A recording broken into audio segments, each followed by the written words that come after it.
আসসালামু আলাইকুম ওয়া রাহমাতুল্লাহি ওয়া বারাকাতুহু। প্রিয় লা তাহজান চ্যানেলের বন্ধুরা, আশা করি আল্লাহ তাআলার অশেষ মেহেরবানিতে আপনারা সবাই ভালো আছেন। আজকে আমরা এমন 7টি ভুল নিয়ে আলোচনা করব যেই 7টি ভুলের কারণে আপনার দোয়া কবুল হচ্ছে না। কতবার এমন হয়েছে আপনি অশ্রুসিক্ত চোখে সিজদায় পড়ে গেছেন, দীর্ঘ রাত ধরে হাত তুলে আকাশের দিকে চেয়েছেন, অথচ আকাশ যেন চুপ। আপনি ভাবছেন, আল্লাহ কি আমার ডাক শোনেন না? আমি তো সবই করছি। আসলে আল্লাহ সুবহানাহু ওয়া তাআলা তো ঘোষণা দিয়েছেন, ওয়াকালা রাব্বুকুম উদউনি আস্তাজিব লাকুম। আর তোমাদের প্রতিপালক বলেন, তোমরা আমাকে ডাকো, আমি সাড়া দেব। সূরা গাফির আয়াত 60। তাহলে দোয়া কবুল হচ্ছে না কেন? সমস্যা কোথায়? এই সিরিজে আমরা শিখব এই 7টি ভয়ঙ্কর ভুল যা আমাদের দোয়ার দরজাগুলো বন্ধ করে দেয়। ভুল 1, হারাম খাদ্য, পোশাক ও উপার্জন। দোয়ার দরজা বন্ধ করে দেয় হারাম উপার্জন। রাসূলুল্লাহ সাল্লাল্লাহু আলাইহি ওয়াসাল্লাম স্পষ্টভাবে বলেছেন, নিশ্চয়ই আল্লাহ পরিশুদ্ধ, তিনি শুধু পবিত্র জিনিসই গ্রহণ করেন। অতঃপর তিনি একজন লোকের উদাহরণ দিলেন যে লম্বা সফর করেছে, ধুলায় ধূসরিত, চুল এলোমেলো। সে তার হাত আকাশের দিকে তোলে এবং বলে, হে আমার রব, হে আমার রব। অথচ তার খাবার হারাম, পানীয় হারাম, পোশাক হারাম এবং তার জীবন ধারণ হারাম জিনিসে। তাহলে তার দোয়া কিভাবে কবুল হবে? সহিহ মুসলিম 1015। এই হাদিসে রাসূল সাল্লাল্লাহু আলাইহি ওয়াসাল্লাম সেই ব্যক্তিকে বর্ণনা করেছেন যার সব কিছু দোয়া কবুল হওয়ার উপযোগী। লম্বা সফর, দুর্দশা, কাঁপা কণ্ঠে আল্লাহকে ডাকা, তবুও হারাম খাদ্য ও উপার্জনের কারণে তার দোয়া আল্লাহর দরবারে পৌঁছায় না। আপনি কি কখনো ভেবেছেন আপনার খাবার কোথা থেকে আসছে?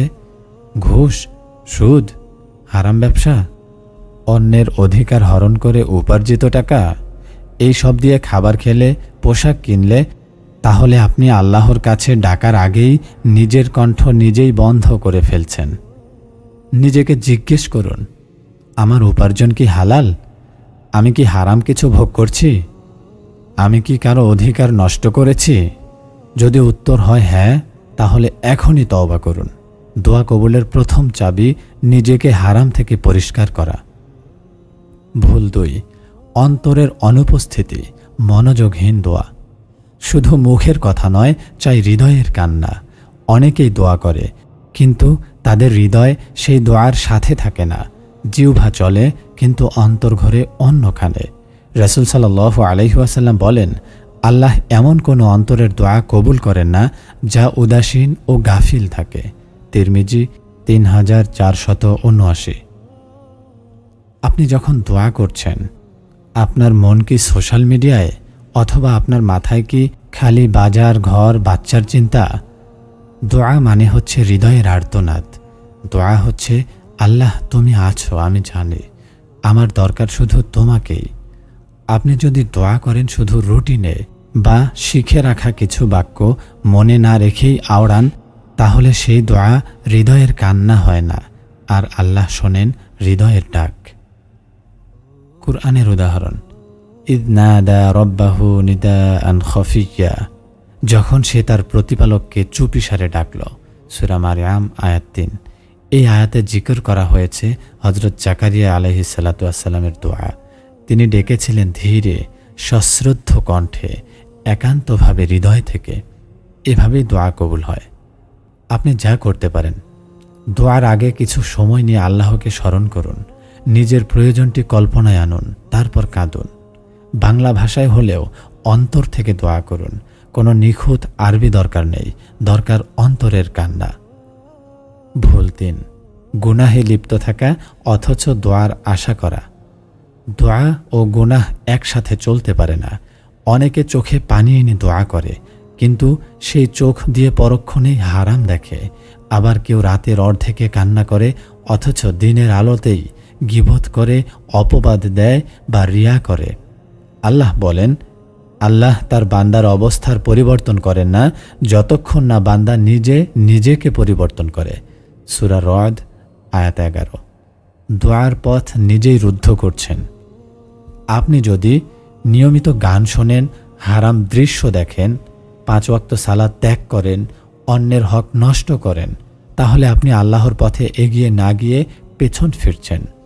অথচ সেই পথেই তো আপনার দোয়া পৌঁছানোর কথা। কুরআনের শিক্ষা, ইন্নাল্লাহা লা ইয়াহদিল কওমাল ফাসিকিন, নিশ্চয় আল্লাহ ফাসিক সম্প্রদায়কে হিদায়াত দেন না। সূরা তাওবা আয়াত 80। আপনি যদি গুনাহের উপর থাকেন, আল্লাহ আপনাকে হিদায়াতই দেবেন না। দোয়া কবুল তো অনেক পরের বিষয়। একটু চিন্তা করুন, আপনি কি নির্জনে গুনাহ করছেন? আপনি কি তাওবা ছাড়া আবার গুনাহে ফিরে যাচ্ছেন? তাহলে আপনার দোয়ার দরজা বন্ধই থাকবে যতক্ষণ না আপনি নিজের আমল ঠিক করেন। ভুল 4, ধৈর্যহীনতা ও তাড়াহুড়া করে দোয়া ছেড়ে দেওয়া। দোয়া করলাম, হলো না, আর করব না। রাসূল সাল্লাল্লাহু আলাইহি ওয়াসাল্লাম বলেন, তোমাদের প্রত্যেকের দোয়া কবুল হয় যতক্ষণ না সে বলে, আমি দোয়া করলাম কিন্তু কবুল হলো না, এবং হতাশ হয়ে দোয়া ছেড়ে দেয়। সহিহ বুখারী 6340। হতাশা সমান দোয়ার মৃত্যু। দোয়া মানেই হলো আস্থা ও ধৈর্য। আল্লাহ অনেক সময় বান্দার জন্য ভালো সময় পর্যন্ত অপেক্ষা করেন, কিন্তু বান্দা সব কিছু এখনই চায়। আপনি কি কখনো এইভাবে দোয়া করেছেন? 1 সপ্তাহ ধরে করছি, কিছুই হলো না, এত কেঁদেছি, কাজই হলো না, আল্লাহ কি আমার দিকে ফিরেও তাকাচ্ছেন? এই কথাগুলো আপনি হয়তো কারো সাথে বলেননি, কিন্তু মনে মনে ভাবছেন। এটাই দোয়ার দরজায় তালা লাগায়। উদাহরণ, হযরত আইয়ুব আলাইহিস সালাম। তিনি রোগে আক্রান্ত ছিলেন 18 বছর। শরীর ঘা, পরিবার হারিয়েছেন, বন্ধু বান্ধব মুখ ফিরিয়েছে, তবু তিনি আল্লাহর দরজা ছেড়ে দেননি। শেষে তিনি বললেন, আল্লাহ, আমি কষ্টে আছি, আর আপনি তো দয়াবানদের মধ্যে সর্বশ্রেষ্ঠ। সূরা আম্বিয়া আয়াত 83। দোয়ার পরপরই আল্লাহ তাকে সুস্থ করে দেন, পরিবার ফিরিয়ে দেন, পুরস্কার দেন। কখনো তাড়াহুড়া করবেন না। দোয়া কবুল না হলে আরও বেশি করে করুন, হতাশ হবেন না। দোয়া জমা হচ্ছে আপনার জন্য। একটা বাস্তব উদাহরণ, একজন ভাই 5 বছর ধরে সন্তান হবার জন্য দোয়া করছিলেন। তিনি হাল ছাড়েননি। 6ষ্ঠ বছরে গিয়ে আল্লাহ তাকে 1 নয় 2টি সন্তান দিয়েছেন, যমজ। তিনি বলেন, আমি যতটা ভেবেছিলাম আল্লাহ তার চেয়েও বেশি দিয়েছেন। এই হলেন রব, যিনি দেরি করেন কিন্তু ফেরান না। ভুল 5, দোয়ায় অহংকার বা আত্মম্ভরিতা থাকা। দোয়া করলেও মনে ভাব, আমি তো অনেক কিছু করি আল্লাহর জন্য, আমি তো রোজা রাখি, দান করি, তাই আমার দোয়া কবুল হওয়া উচিত। আমি তো নামাজের সময় দেই, বাকি সবাই তো দেয় না। এই ধরনের আত্মতুষ্টি বা আত্মম্ভরিতা দোয়াকে বরকতহীন ও রূঢ় করে তোলে। আল্লাহ বলেন, তোমরা নিজেদের পবিত্র বলো না, তিনিই ভালো জানেন কে তাকওয়াবান। সূরা নাজম আয়াত 32। দোয়া মানে বিনয়। দোয়া মানে হলো আপনি স্বীকার করছেন, আমার সব কিছুই আল্লাহর জন্য, আমার কিছুই নেই, যা আছে সব তোমার কাছ থেকে, আমার আমলও তেমন কিছু নয়, দয়া করে তুমি দাও। দোয়ায় বিনয় না থাকলে তা যেন দরজায় ধাক্কা না দিয়ে পাথর ছোঁড়ার মতো। রাসূল সাল্লাল্লাহু আলাইহি ওয়াসাল্লামও কাঁদতেন। তিনি তো সর্বশ্রেষ্ঠ মানুষ ছিলেন, তবুও তার দোয়া ছিল এমন, হে আল্লাহ, তুমি আমার সকল গুনাহ মাফ করে দাও, যা গোপনে করেছি, প্রকাশ্যে করেছি, যা আগে করেছি বা পরে করব। তুমি তো এগুলোর সব জানো। সহিহ মুসলিম 2719। এমন বিনয়ের সাথে দোয়া এইভাবেই দরজা খোলে। ভুল 6, অন্য মানুষের হক নষ্ট করে আল্লাহর কাছে চাওয়া। কারো চোখের পানি ফেলে আল্লাহর কাছে পানি চাওয়া হাস্যকর নয় কি? আপনি যদি কারো মন ভাঙেন, পরিবারে জুলুম করেন, কর্মচারীর হক মেরে খান, নিজের ভুলে কাউকে দুঃখ দেন কিন্তু ক্ষমা চান না, তবে আল্লাহর দরবারে আপনার দোয়া ঝুলে থাকবে, থেমে থাকবে। রাসূল সাল্লাল্লাহু আলাইহি ওয়াসাল্লাম বলেন, তোমরা কি জানো কি হচ্ছে প্রকৃত নিঃস্ব? সাহাবীরা বললেন, যার কোনো টাকা নেই সে নিঃস্ব। তিনি বললেন, না, নিঃস্ব সেই ব্যক্তি যে কিয়ামতের দিন সালাত, রোজা, জাকাত নিয়ে আসবে, কিন্তু কাউকে গালি দিয়েছে, কারো সম্পদ খেয়েছে, কারো রক্ত ঝরিয়েছে, ফলে তার নেকি নিয়ে নিয়ে অন্যদের দেওয়া হবে। এরপর যদি কিছু না থাকে তবে তাদের গুনাহ তার উপর চাপিয়ে দেওয়া হবে। সহিহ মুসলিম 2581। মানুষের হক নষ্ট করে কখনোই দোয়া কবুল হতে পারে না, কারণ আপনি আল্লাহর কাছে চাচ্ছেন কিন্তু বান্দার কাছ থেকে চুরি করেছেন। করণীয়, একে একে মনে করে সবার কাছে ক্ষমা চান। কাউকে ঠকিয়ে থাকলে ফিরিয়ে দিন বা দুঃখ প্রকাশ করুন। পরিবারে অবিচার করলে এখনই সংশোধন করুন।